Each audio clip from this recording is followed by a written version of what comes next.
seorang dianggap mengganggu hanya karena dia orang Katolik, orang Kristiani di tengah-tengah kampung Muslim. Terus saya tanya, mengganggunya di mana? Mengganggunya di mana? Karena nyanyi-nyanyi, Pak. Waktu nyanyi-nyanyi itu ada sebut nama Yesus. Setahu saya sing wedi karo Yesus itu demit, saya bilang. Anda golongan demit apa bukan? Jadi yang pertama itu. Yang kedua, ini minta maaf ya, sekali lagi saya minta maaf.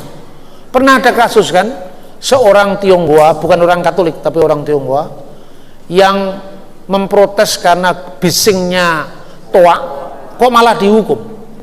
Kalau ini masih berulang dan terus berulang, jangan berharap NKRI ini masih ada. NKRI bisa bubar berkeping-keping, atau NKRI jadi Indonesia Serikat. Sebab aku menyertai engkau, janganlah bimbang, sebab aku ini Allahmu.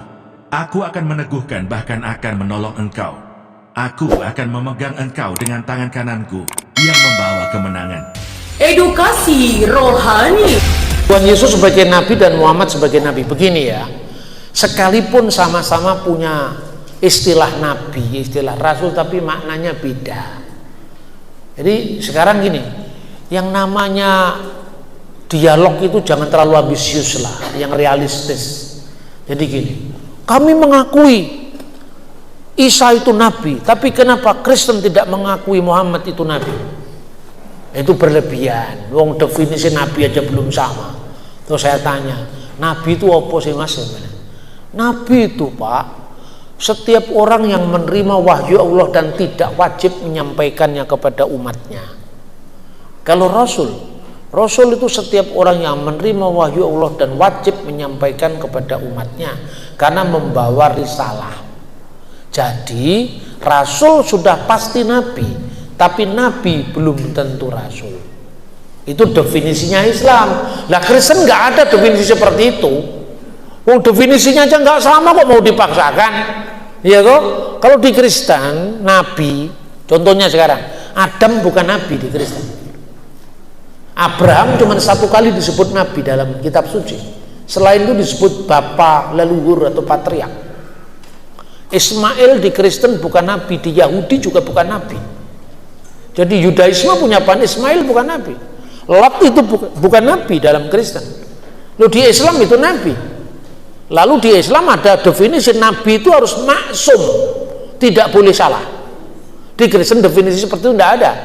Makanya ketika ada membaca teks Alkitab, Lot berlaku tidak senonoh atau tidak disenonohi sama anak-anaknya, akhirnya lahirlah orang-orang Amon dan Bani Moab itu. Maka dikatakan, wah Nabi kok kelakuannya kayak gini. Terus saya jawab dengan garis lucu tadi, yang mengatakan Lot Nabi itu sopo to Mas? Ya kami. Lho sing ngarani Nabi kowe kok, aku kok libat nih. Lot itu bukan Nabi memang, dalam itu harus clear.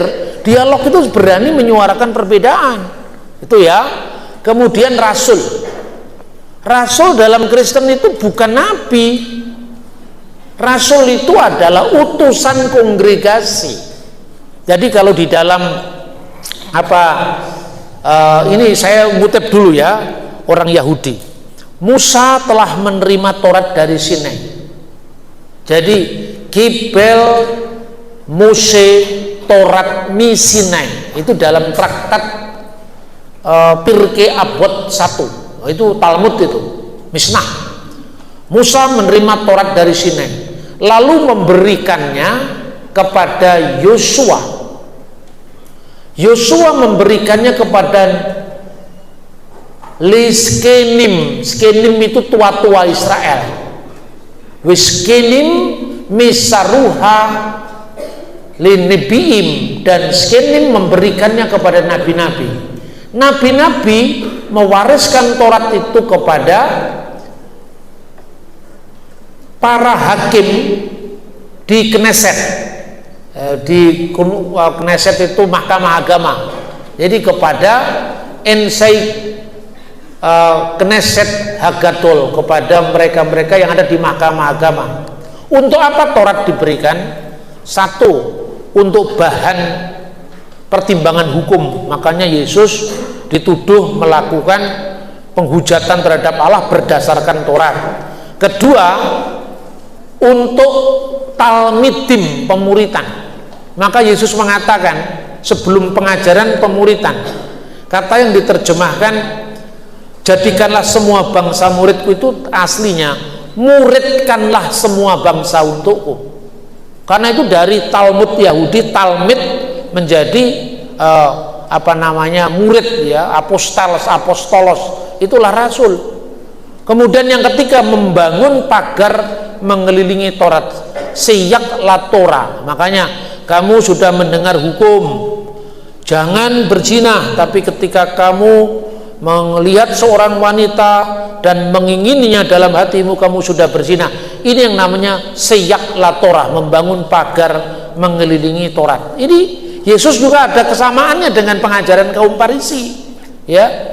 Kemudian pola penerus sampaian tanpa putus dari sumber utama, itulah yang diikuti pola seksusio apostolik oleh gereja. Kira-kira seperti itu. Makanya antara Islam dan Kristen berbeda sama sekali dalam soal ini. Memang sama-sama istilah rasul, tapi rasul di Kristen sama sekali bukan rasul di Islam. Makanya Yesus juga disebut rasul. Coba baca itu dalam Ibrani pasal 31, Ibrani bab 31. Pandanglah kepada rasul dan imam besar yang kita akui, yaitu Yesus Kristus. Yesus itu rasul, apostolos.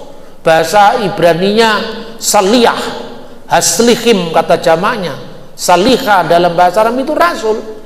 Konteksnya seperti yang dikatakan di dalam tradisi Yahudi tadi. Kenapa Yesus disebut rasul? Bukan sama dengan rasul Islam tadi. Kalau rasul Islam kan nabi yang membawa risalah kan itu kan.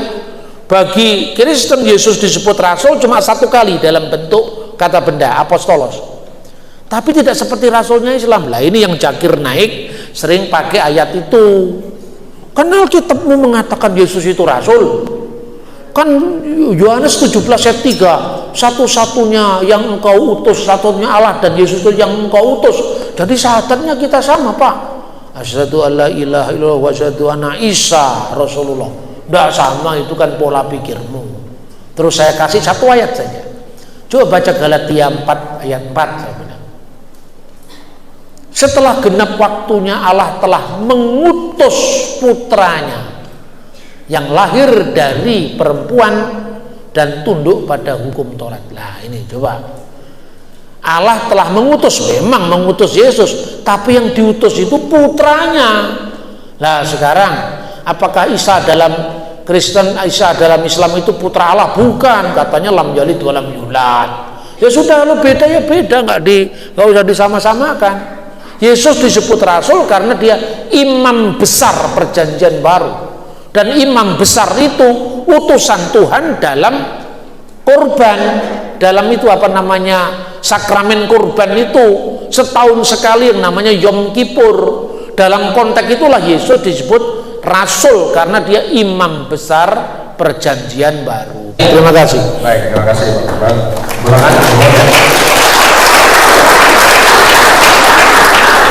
Kita buka segmen kedua karena keterbatasan waktu, mohon singkat saja supaya bisa terjawab. Sudah sini tadi sudah sini.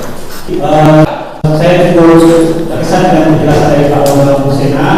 Tadi kan sesuai dengan yang hari ini ya, kita sudah ada riset serta relevansinya bagi Indonesia.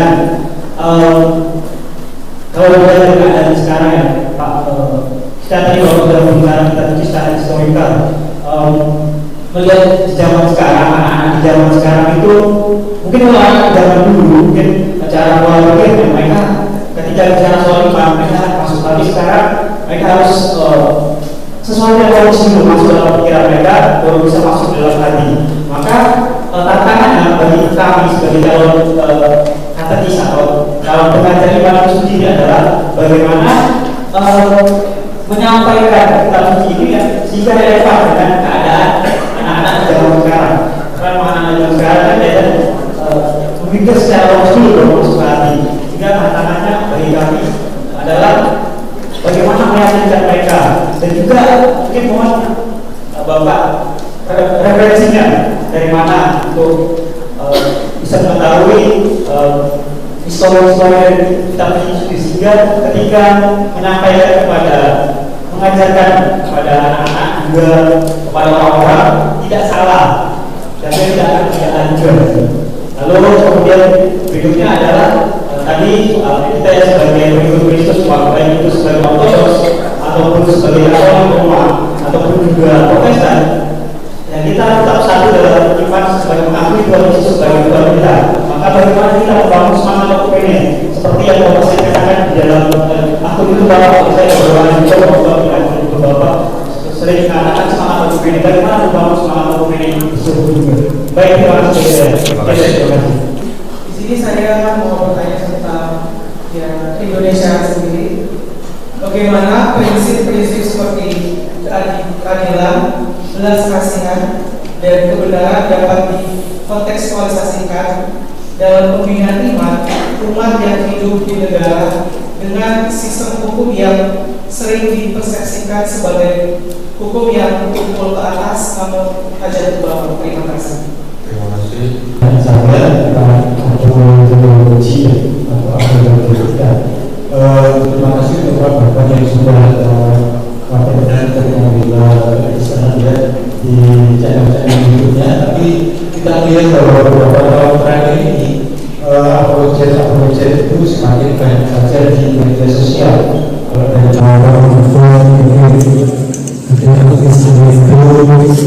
dan lain sebagainya, dan dia kalau bagi Kristen itu adalah yang kemudian juga dari Joseph Kawasan, lalu yang sekarang melakukan itu ekstrim. Yang bagaimana Bapak melihat ini sebagai pandangan dengan katekese pertanyaan maksudnya bagi masa depan Indonesia. Terima kasih. Yang pertama, bagaimana menyampaikan kitab suci dalam konteks anak-anak muda.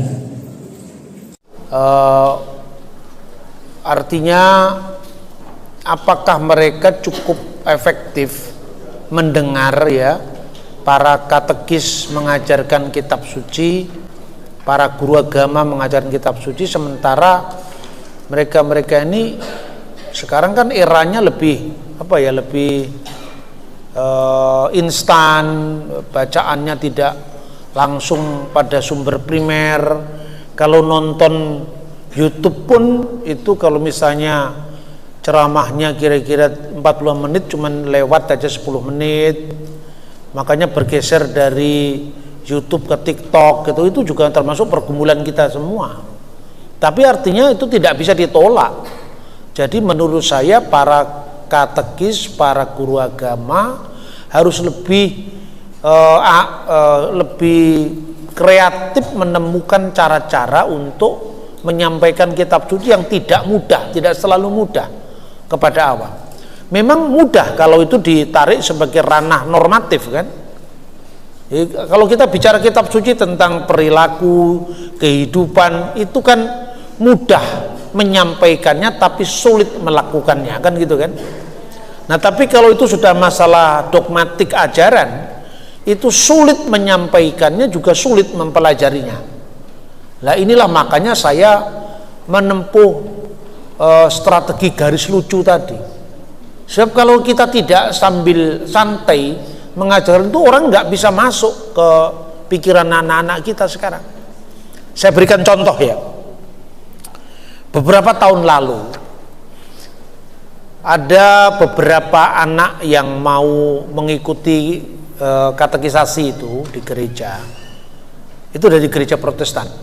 Jadi anak-anak yang mau mengikuti katekisasi calon baptis itu rata-rata kan anak-anak SMP kelas 3, kelas 2, SMA kelas 1, bahkan malah ada yang masih SMP kelas 1 sudah ikut gitu ya.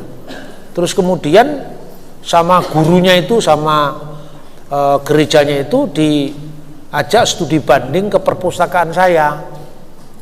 Nah kemudian gurunya itu underestimate tentang anak-anaknya kalau pertanyaan kan setajam itu. Bahkan mungkin ketika gurunya sekolah pun itu nggak terbayangkan itu. Dia cuma bawa HP-nya dia begini, Pak, saya mau tanya Pak tentang Markus pasal 9 ayat 9 sampai 20, apakah itu bagian kitab suci atau bukan? Waduh. Terus kedua yang ditanyakan itu tentang apakah benar Parakletos dalam Yohanes pasal 15 ayat 26 itu Nabi Muhammad. Gurunya kaget. Terus saya tanya, kenapa kamu katakan itu bagian dari kitab suci? Dia tunjukkan, Pak, saya kan membaca King James Version, Revised Standard Version, saya membaca NIV. Di NIV itu ayat itu sudah ditaruh di bawah catatan kaki, Pak. Ini di bawah dan ditulis bahwa ini tidak ada dalam naskah tertua yang baik. Catatan akhir Injil Markus menurut naskah tertua yang lain. Kan itu ada dalam Alkitab bahasa Indonesia untuk masa kini itu. Yang juga diterbitkan antara LAI didukung oleh LBI. Ini terus saya bilang ini, waduh, ini ngomong begini kepada anak SMP itu kan nggak mudah. Tapi saya punya pikiran, mereka kan suka ini kan, semua di browsing di sini. Namanya pastornya sedang khotbah atau sedang homili atau pendetanya sedang homili, di belakang bener nggak yang dikatakan Romo ini? Lihat sendiri. Makanya kalau ke gereja jangan pakai begini, kitab suci langsung atau buku liturgi langsung atau ditayangkan di depan. Kalau begini yang dibaca kita tidak tahu. Tapi bagaimana kita bisa ngontrol? Lalu saya bilang, kamu punya ini kan? Ya, buka Google, saya bilang. Pertanyaanmu ada dua kan? Buka Google, itu termasuk akhir kitab suci apa tidak? Karena menurut dia di dalam NIV dikatakan ini tidak ada dalam naskah Kodeks Vatikanus. Waduh, tidak ada dalam Kodeks Vatikanus. Ngomongnya begitu. Ya sudah, padahal dia juga nggak ngerti itu Kodeks Vatikanus itu apa kan? Terus saya tunjukkan, oke, sekarang kan terlalu mudah untuk kita cross check itu. Kamu klik sekarang ya www.earlybible.papyri, langsung dicari. Loh, yang muncul cuman kode-kode, Pak. P66, P46, P75. P itu apa? P itu artinya papirus. Coba Anda tayangkan kembali, saya tunjukkan. Ini Kodeks Vatikanus, saudara-saudara. Pada akhir Injil Markus itu kosong. Dalam Kodeks Vatikanus akhir Injil Markus itu kosong, tapi ada bekas tulisannya. Nah, saya pikir belum tentu kalau ini tidak dari naskah tertua. Karena apa? Karena terjadi kerusakan teks. Tapi kalau tidak ada di satu naskah yang namanya Kodeks Vatikanus, bisa aja di kodeks yang lain, Kodeks Sinaiticus, Kodeks Alexandrinus, dan gereja fair membuka itu. Coba kalau gereja tidak fair, dibakar aja yang beda-beda itu, diseragamkan seluruh dunia. Kan bisa. Gereja tidak pernah ngajari kita bakar kitab suci. Gereja cuma ngajari kita bakar jagung dan ikan. Makanya orang tanya, Konsili Nisea, saya bilang itu di Sea itu juga ada pembakaran. Jadi pembakaran kitab suci, pembakaran ikan. Sea di Manado sana, bukan Nisea. Terus saya tunjukkan ini satu lagi yang ditanyakan tadi. Nah ini, Anda bisa lihat ini ya, yang dikasih garis merah di bawah ini. Ini bunyinya sama dengan ini. Ini berasal dari tahun 120. Jadi Anda bisa lihat ini pada www.earlybible.papyri, itu bisa ketemu. Anak-anak itu bingung. Sudah, Pak, saya sudah buka. Kamu buka P66. Yang lain saya suruh buka, kamu browsing di Wikipedia. Papirus 66, ditulis Papirus 66 menurut uji karbon kira-kira berasal dari tahun segini. Lah saya ngambil tahun 120 Masehi. Rasul Yohanes wafat di Efesus tahun 96 Masehi. Ya, Rasul Yohanes sang rasul, Matius Santo Yohanes rasul, anak Zebedius, itu dibuang di Patmos. Makanya kalau Anda pergi ke Efesus ada rumahnya Bunda Maria. Lah kenapa? Karena Bunda Maria kan dititipkan pada Yohanes sama Yesus. Kalau Yesus punya saudara-saudara kandung, ngapain? Aib bagi orang Timur Tengah menitipkan ibu pada orang lain. Ini kalau aspek budayanya.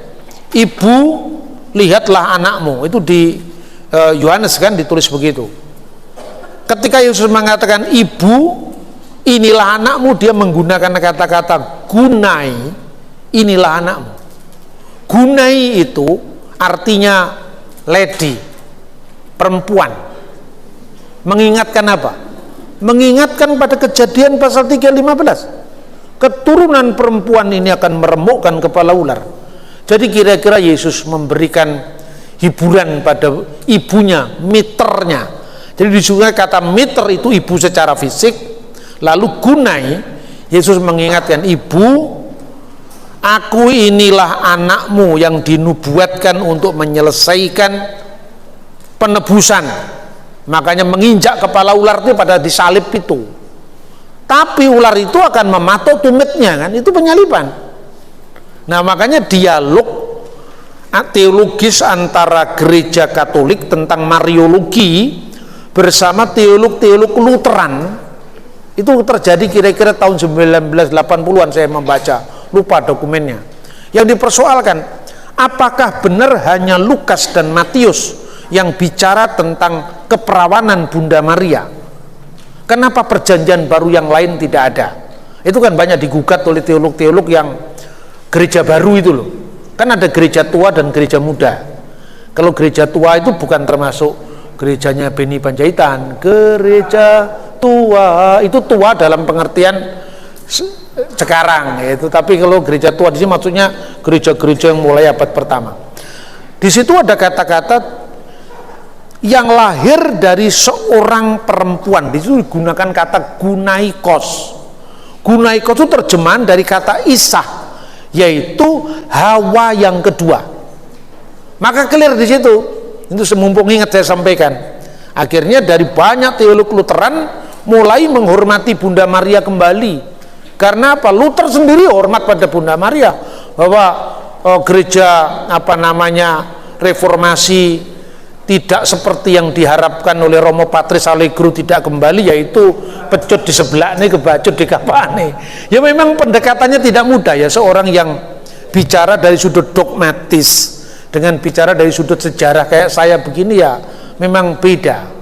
Tapi kalau masalah dogma saya tidak berani terlalu masuk jauh. Doktrin gereja yang umum saya masuk, tapi kalau sudah masuk eklesiologi, kalau masuk tentang Mariologi saya masih masuk, karena itu masih bisa dikonsultasikan, termasuk doktrin yang lain tadi. Nah ini saya tunjukkan kepada anak SMP itu. Kamu bisa baca ini enggak? Ini kan katanya ditafsirkan untuk Nabi Muhammad. Enggak bisa Pak.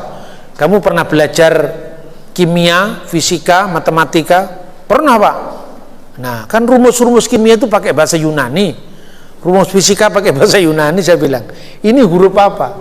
Ini loh, saya tunjukkan, ini huruf apa? Alpha. Ini loh alpha, huruf alpha. Parakletos atau perikletos.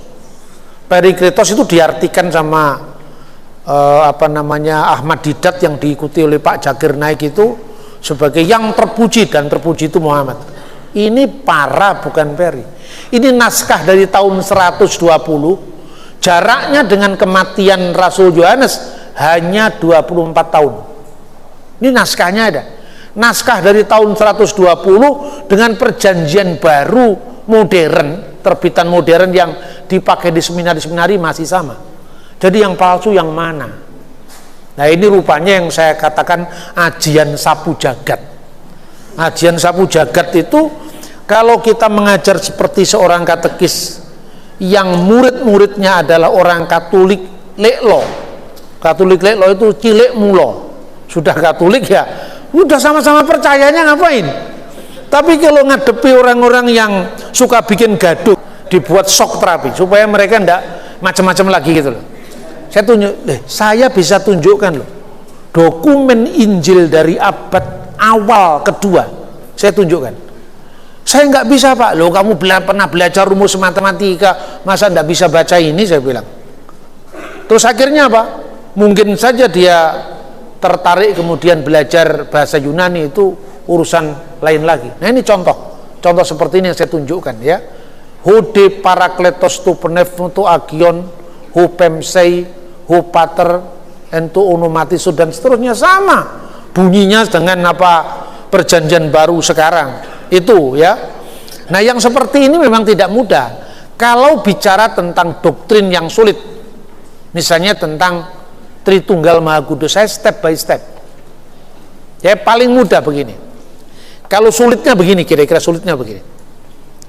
Pada waktu konsili pertama, mereka sudah menggunakan kata ousia. Ousia dalam bahasa konsili itu, bahasanya para bapak-bapak konsili, itu bahasa Yunani.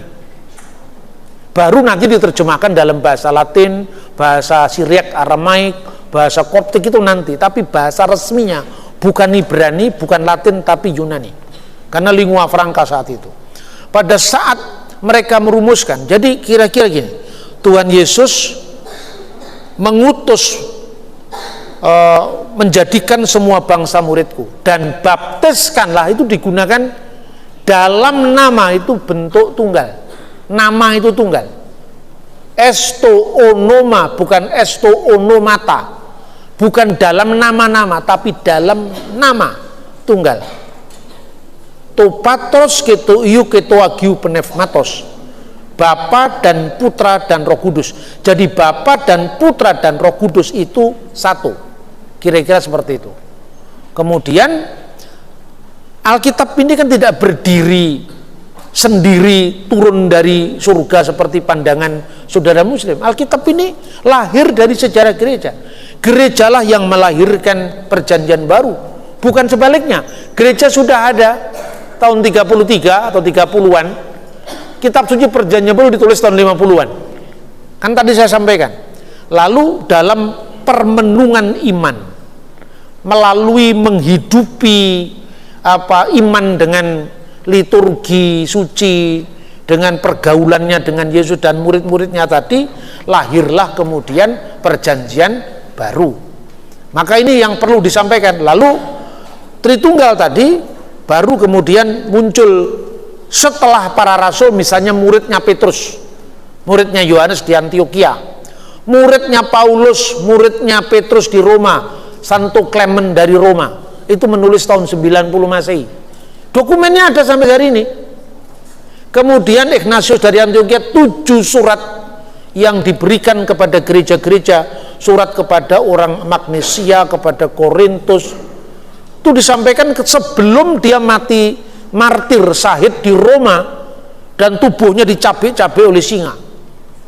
Ignatius sudah mengatakan, makanya di situ mulai muncul istilah satu gereja yang kudus, Katolik dan Apostolik, itu dari zaman ini.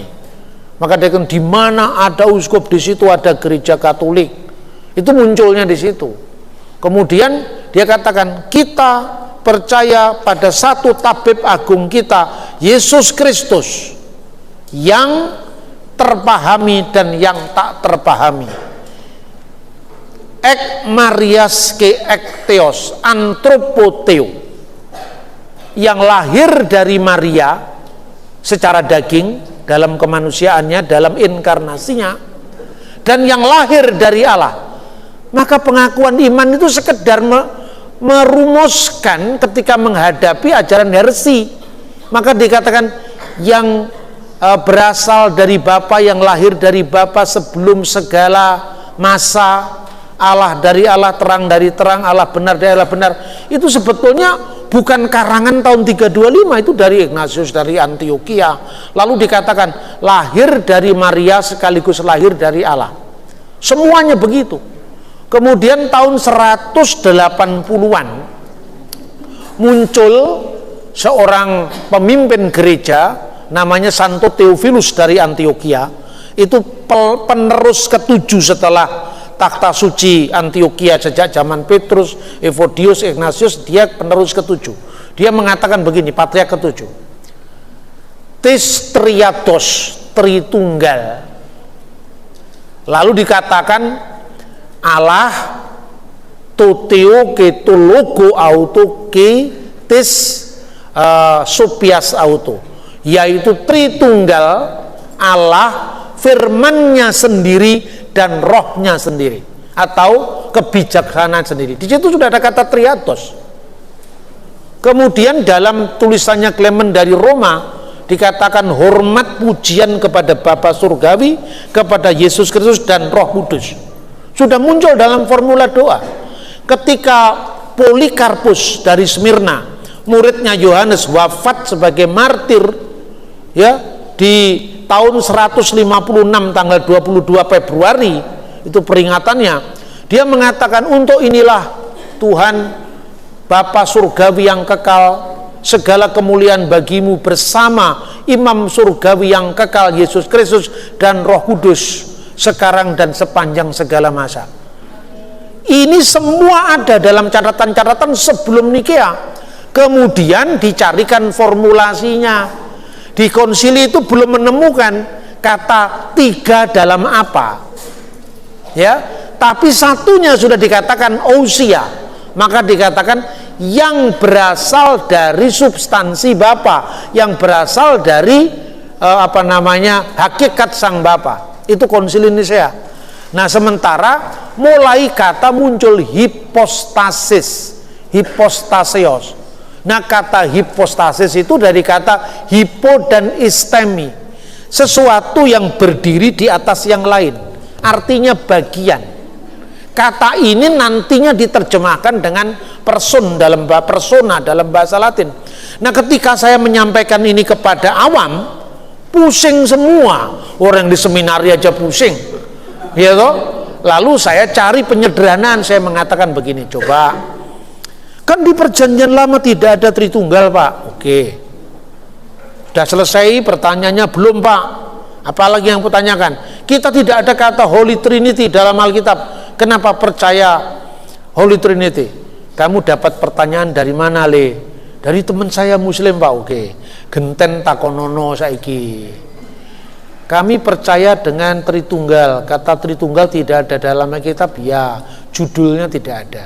Kamu percaya kepada Allah yang esa, ya, la ilaha illallah, tidak ada ilah selain Allah. Nama paham yang menekankan keesaan Allah itu apa? Tauhid, Pak. Kamu tanya, apakah di Al-Quran ada kata tauhid? Kan kaget, enggak ada lah. Yo, podo rene kamu suka ngurusi orang. Sekalipun tidak ada kata tauhid, tapi inti ajarannya kan ada. Penekanan pada ke sana lah. Ini inti ajarannya juga ada. Allah yang esa. Kenapa di perjanjian lama tidak disebutkan? Ini ada di surat Roma 16 ayat 24 sampai 24, 25, 26. Dikatakan rahasia yang didiamkan berabad-abad lamanya sekarang sudah disingkapkan. Dengan kedatangan Yesus itu menyingkapkan itu, makanya ada Bapa, Putra, Roh Kudus. Di PL sudah ada. Allah, firman Allah, Roh Allah sudah ada. Bapa disebut Bapa, penebus sudah ada. Hubungannya apa ini? Lalu dirumuskan, ketemulah yang namanya Bapa Kapadokia. Maka di situ dikatakan mia ousia tres hipostasis, dalam tiga hipostasis. Tapi ketika diterjemahkan dalam bahasa Latin, ini misalnya, waduh, bahasa Latin ini bahasa hukum, tidak punya bahasa yang semetafisik bahasa Yunani. Akhirnya Tertullian ini, kenapa saya ceritakan? Supaya orang tidak menuduh Tritunggal itu ciptaannya Tertullian. Enggak ada yang menciptakan Tritunggal. Tritunggal itu adalah iman gereja dari masa ke masa. Maka dikatakan oleh Tertullian, apa terjemahannya? Una substantia tres personae. Lalu hubungannya apa? Karena bahasa Latin persona itu lebih konkret daripada hipostasis, maka dikasih tambahan di situ. Tambahnya itu untuk menegaskan bahwa istilah ini tidak sepenuhnya sama. Maka dikatakan diskresi non separati, distingsi non divisi. Bisa dibedakan namun tidak bisa dipisahkan. Punya kekhasan namun secara tak terbagi. Jadi Bapa, Putra, dan Roh Kudus itu satu adanya. Tapi bagaimana menjelaskan pribadinya? Itu tahap kedua. Karena ini kelas berikutnya. Yang kelas pertama gini loh, kalau mau sulit kamu lihat matahari dan bandingkan dengan berkat Harun. Tuhan memberkati engkau. Lah mana Tuhan? Tuhan tidak kelihatan, tidak bisa dipotret. Allah Bapa yang Maha Kuasa itu difoto tidak bisa, maka tidak seorang pun pernah melihat Allah. Yohanes 1:18. Namun berikutnya, berkat berikutnya, Tuhan menyinari engkau dengan wajahnya dan memberi engkau kasih karunia. Kamu lihat matahari. Kalau seandainya matahari tidak bersinar, kamu tahu nggak kalau itu matahari? Tidak tahu, Pak. Lah berarti matahari dikenal lewat sinarnya, ya kan? Allah itu bertakhta di atas terang yang tak terhampiri. Sementara Yesus mengatakan, akulah terang dunia. Jadi terang yang memancar dari sumber terang. Bahasa konsili saya sederhanakan.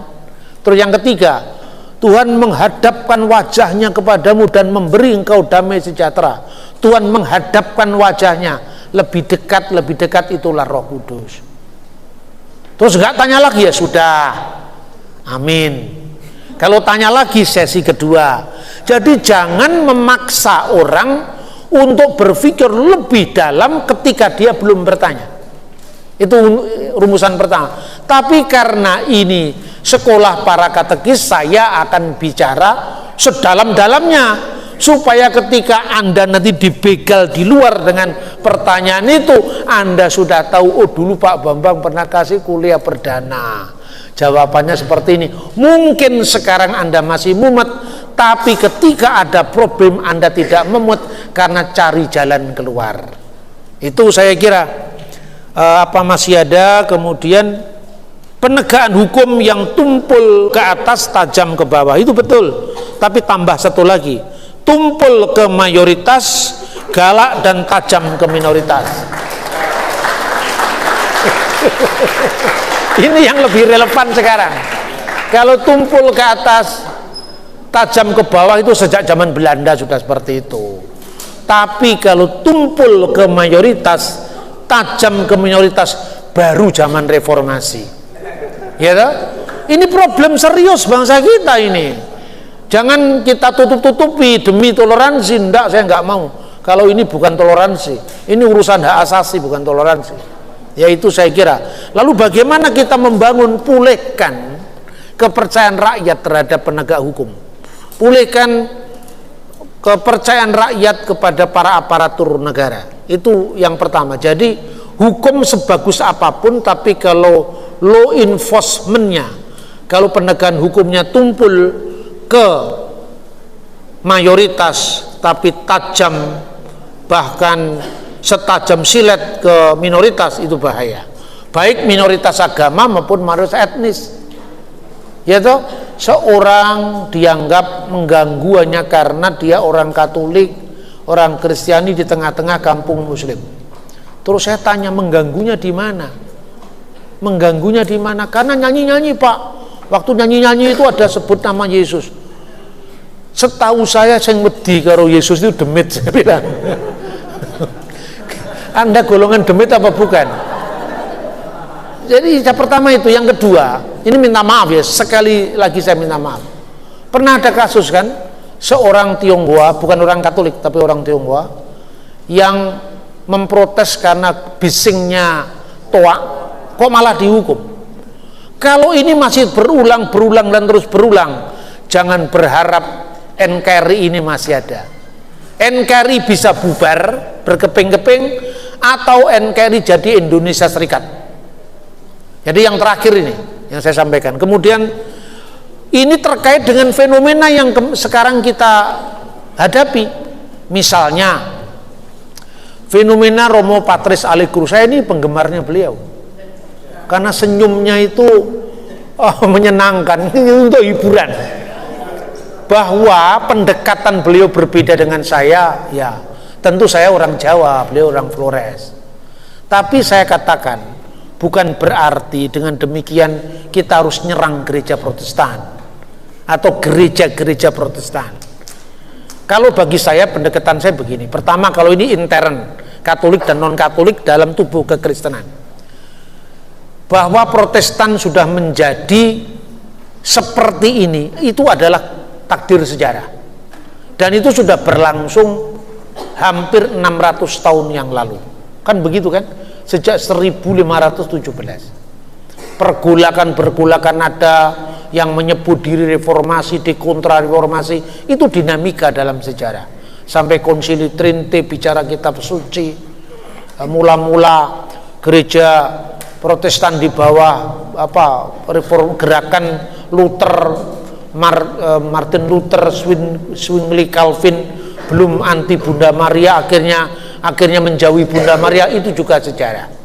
Tapi artinya orang itu bisa menyampaikan sesuatu, tidak perlu harus menggiring pada kesimpulan, tapi cukup memberikan data, wis pikiran dewe gitu loh.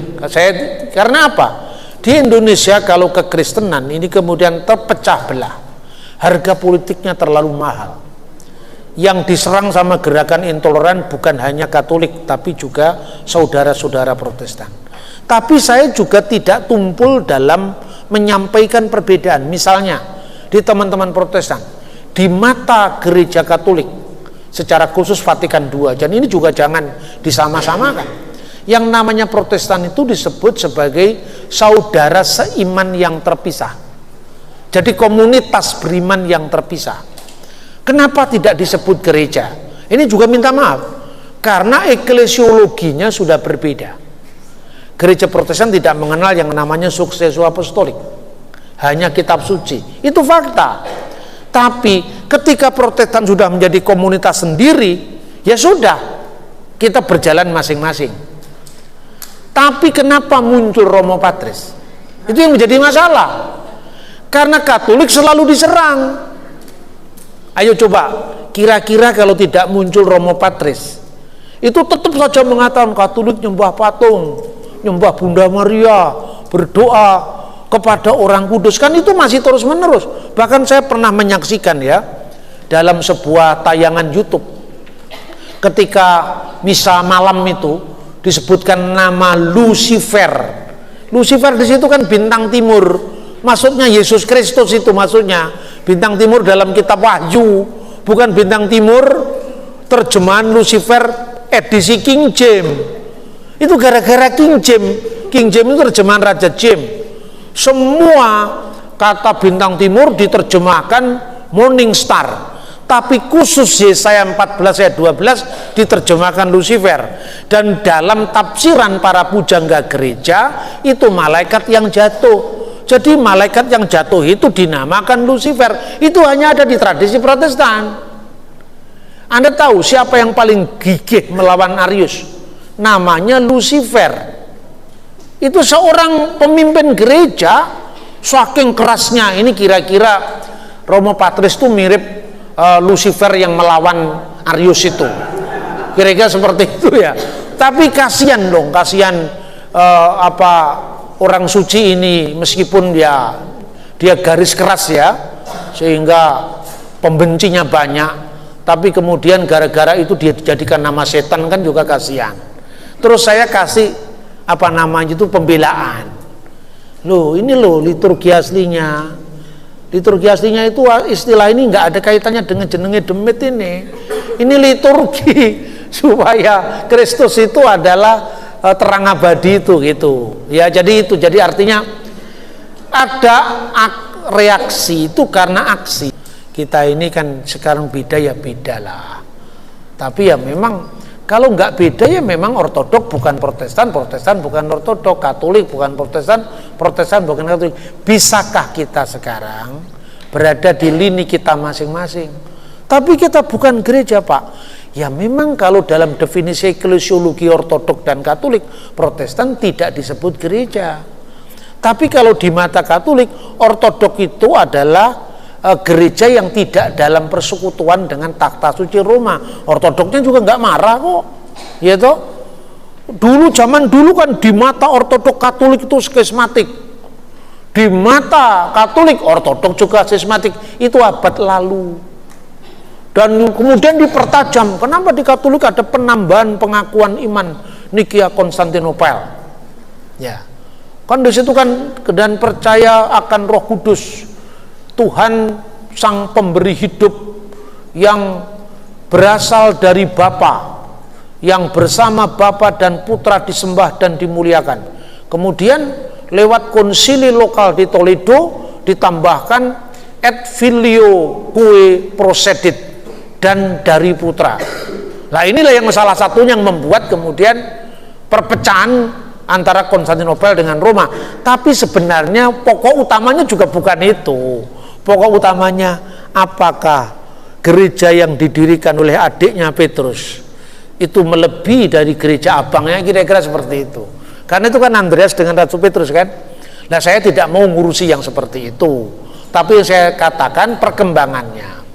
Paus Yohanes Paulus II dalam peringatan 1600 tahun konsili Konstantinopel itu bertemu langsung dengan dengan patriark gereja Konstantinopel.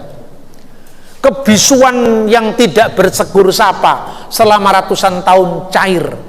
Paus mengatakan, kalau gara-gara filikue ini barat dan timur masih terus berseteru, silahkan tidak memakai filikue, tidak apa-apa. Tapi bagi yang anti filikue, tolong dipahami, kalau gereja barat menambahkan kata et filioque procedit, itu artinya begini: apapun yang dimiliki oleh Bapa dimiliki pula oleh putra. Jadi artinya Bapa dan putra supaya tidak dianggap Tuhan yang berjenjang, karena satu pendekatannya beda. Ya, ketika Paus Benediktus XVI pernah merayakan misa Latin, dia pernah mengucapkan tanpa filikue. Tapi kalau filikue diucapkan dengan pemahaman bahwa putra itu tidak menjadi sumber lain kecuali sang Bapa, gitu loh, kira-kira seperti itu. Nah kalau yang begini dibahas untuk awam kan ya mumet semua. Kalau untuk seminari masih oke lah. Saya pun saudara-saudara dulu awal-awal itu juga masih suka menyoalkan hal-hal yang seperti ini, tapi sekarang seiring dengan tuanya usia, ya, ini kok orang beragama kok bertengkar aja. Saya mencoba melakukan pendekatan yang lebih sejuk, namun tetap menyatakan perbedaan ya perbedaan. Ya saya kira itu. Kemudian bahkan gelarnya Bunda Maria sebagai Theotokos itu menjadi ganjalan antara gereja Katolik Asiria Timur dengan gereja Katolik.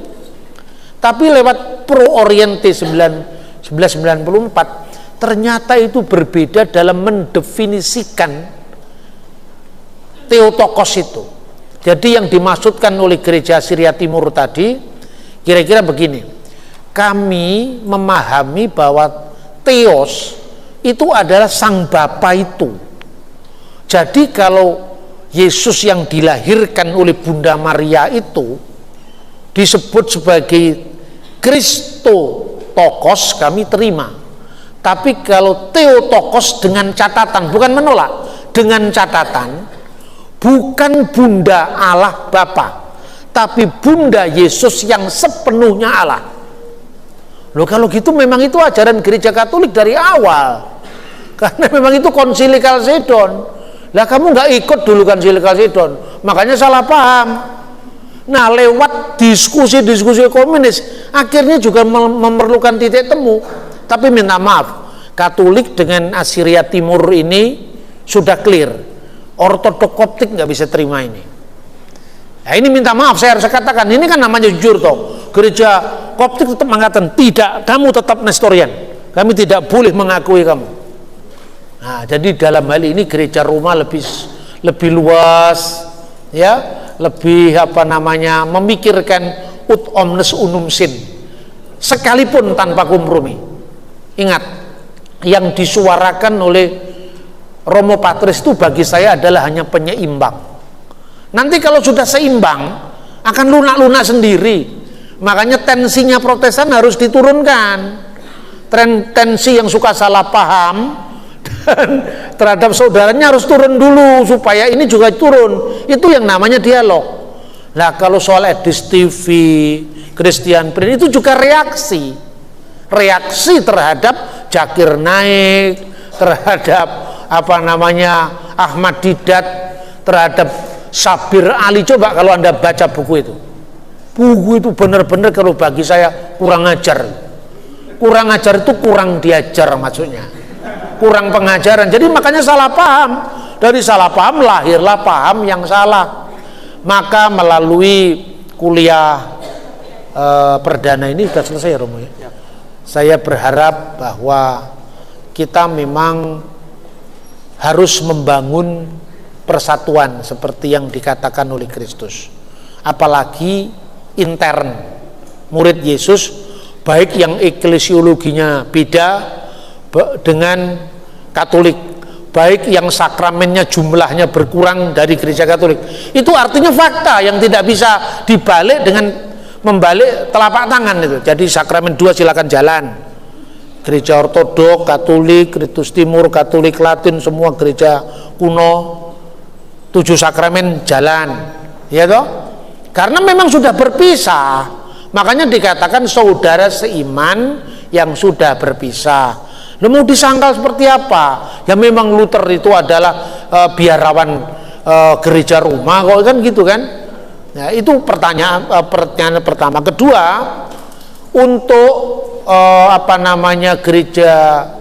gereja sesama Kristiani saya kira sudah oke. Jadi bagi Vatikan II sekalipun gereja-gereja reformasi itu tanda kutip, tapi kan di mata pemerintah Indonesia, di mata dunia, di mata hukum internasional kan namanya juga judge gereja, bahwa definisi tentang eklesiologi beda antara Katolik Ortodoks satu pihak dengan Protestan di pihak lain, itu urusan masing-masing.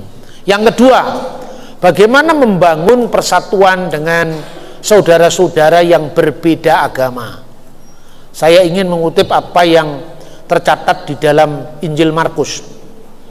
Yohanes datang kepada Yesus, Markus pasal 9 ayat 50 ya.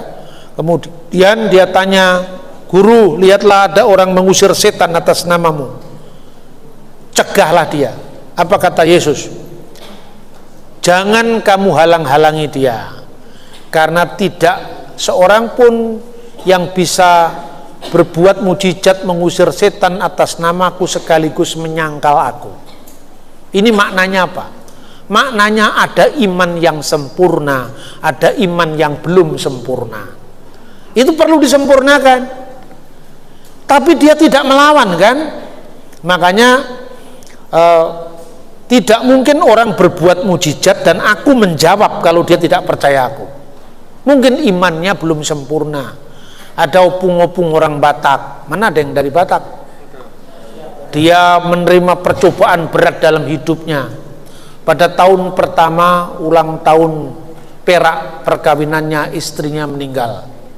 Sehari setelah ulang tahun perak itu, terpukul dia.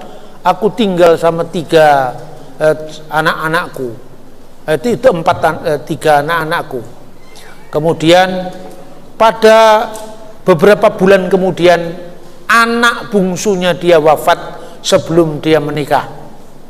Terpukul dia, sudah 2 yang dipanggil Tuhan. Setahun kemudian lagi anaknya yang sulung dia meninggal. Jadi tinggal dia, anak kedua, anak ketiga.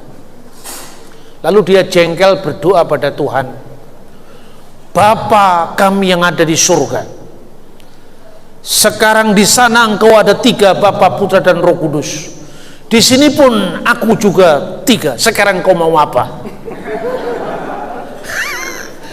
Di sini ada 3, di sana engkau ada 3. Sekarang kau mau apa? Saya tanya Bapak Ibu, kira-kira Tuhan marah apa tidak? Inilah iman yang tidak sempurna. Itulah yang dikatakan Yesus, tidak mungkin orang membuat mujizat atas namaku tapi sekaligus menyangkal aku. Amsal pasal 29.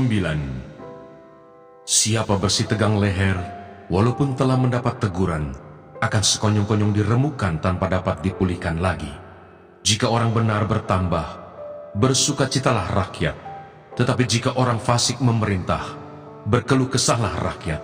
Orang yang mencintai hikmat menggembirakan ayahnya, tetapi siapa yang bergaul dengan pelacur memboroskan harta. Dengan keadilan seorang raja menegakkan negerinya, tetapi orang yang memungut banyak pajak meruntuhkannya.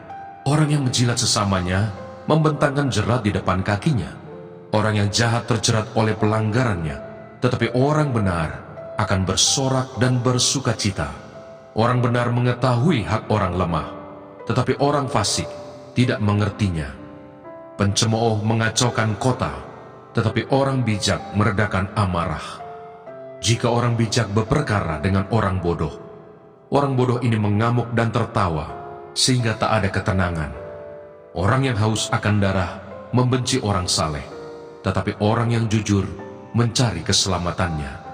Orang bebal melampiaskan seluruh amarahnya, tetapi orang bijak akhirnya meredakannya. Kalau pemerintah memperhatikan kebohongan, semua pegawainya menjadi fasik. Si miskin dan si penindas bertemu, dan Tuhan membuat mata kedua orang itu bersinar.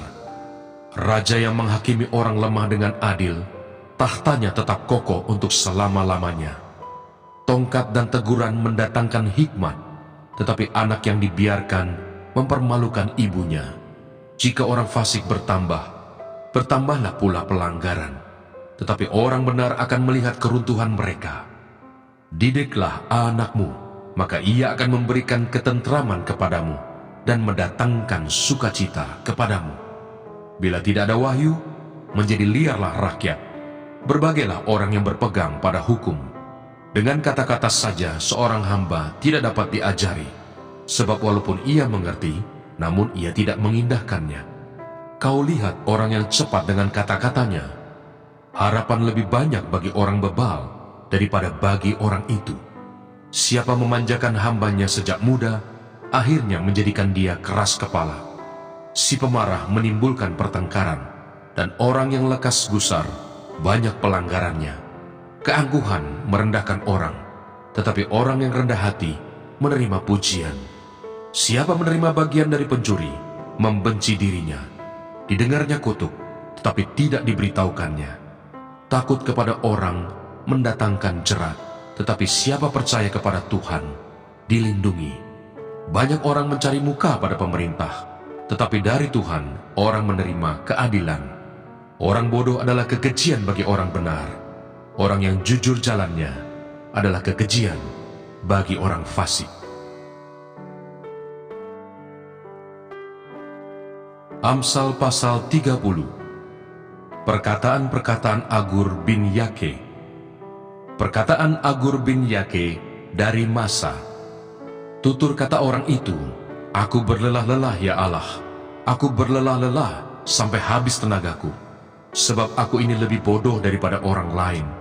Pengertian manusia tidak ada padaku, juga tidak kupelajari hikmat, sehingga tidak dapat kukenal yang Maha Kudus. Siapakah yang naik ke surga lalu turun? Siapakah yang telah mengumpulkan angin dalam genggamnya? Siapakah yang telah membungkus air dengan kain? Siapakah yang telah menetapkan segala ujung bumi? Siapa namanya dan siapa nama anaknya? Engkau tentu tahu. Semua firman Allah adalah murni. Ia adalah perisai bagi orang-orang yang berlindung padanya. Jangan menambahi firman-Nya, supaya engkau tidak ditegurnya dan dianggap pendusta. Dua hal aku mohon kepadamu, jangan itu kau tolak sebelum aku mati, yakni, jauhkanlah daripadaku kecurangan dan kebohongan. Jangan berikan kepadaku kemiskinan atau kekayaan. Biarkanlah aku menikmati makanan yang menjadi bagianku, supaya kalau aku kenyang, aku tidak menyangkalmu dan berkata, siapa Tuhan itu? Atau kalau aku miskin, aku mencuri dan mencemarkan nama Allahku. Jangan mencerca seorang hamba pada tuannya, supaya jangan ia mengutuki engkau, dan engkau harus menanggung kesalahan itu. Ada keturunan yang mengutuki ayahnya, dan tidak memberkati ibunya. Ada keturunan yang menganggap dirinya tahir, tetapi belum dibasuh dari kotorannya sendiri. Ada keturunan yang berpandangan angkuh, yang terangkat kelopak matanya. Ada keturunan yang giginya adalah pedang, yang gigi geliginya adalah pisau, untuk memakan habis dari bumi orang-orang yang tertindas, orang-orang yang miskin di antara manusia. Si lintah mempunyai 2 anak perempuan, untukku dan untukku. Ada 3 hal yang tak akan kenyang, ada 4 hal yang tak pernah berkata cukup. dunia orang mati dan rahim yang mandul, dan bumi yang tidak pernah puas dengan air, dan api yang tidak pernah berkata cukup. Mata yang mengolok-olok ayah dan enggan mendengarkan ibu akan dipatuk gagak lembah dan dimakan anak Raja Wali. Ada 3 hal yang mengherankan aku, bahkan ada 4 hal yang tidak ku mengerti. Jalan Raja Wali di udara, jalan ular di atas cadas, jalan kapal di tengah-tengah laut, dan jalan seorang laki-laki dengan seorang gadis. Inilah jalan perempuan yang berzina. Ia makan, lalu menyeka mulutnya dan berkata, "Aku tidak berbuat jahat." Karena 3 hal bumi gemetar, bahkan karena 4 hal ia tidak dapat tahan. Karena seorang hamba, kalau ia menjadi raja. Karena seorang bebal, kalau ia kekenyangan makan. Karena seorang wanita yang tidak disukai orang, kalau ia mendapat suami. Dan karena seorang hamba perempuan, kalau ia mendesak kedudukan nyonyanya. Ada 4 binatang yang terkecil di bumi, tetapi yang sangat cekatan. Semut, bangsa yang tidak kuat, tetapi yang menyediakan makanannya di musim panas. Pelanduk, bangsa yang lemah, tetapi yang membuat rumahnya di bukit batu. Belalang, yang tidak mempunyai raja, namun semuanya berbaris dengan teratur. Cicak yang dapat kau tangkap dengan tangan, tetapi yang juga ada di istana-istana raja. Ada 3 binatang yang gagah langkahnya, bahkan 4 hal yang gagah jalannya, yakni singa yang terkuat di antara binatang, yang tidak mundur terhadap apapun, ayam jantan yang angkuh atau kambing jantan, dan seorang raja yang berjalan di depan rakyatnya. Bila engkau menyombongkan diri, tanpa atau dengan berpikir, tekapkanlah tangan pada mulut, sebab kalau susu ditekan, mentega dihasilkan, dan kalau hidung ditekan, darah keluar, dan kalau kemarahan ditekan, pertengkaran timbul.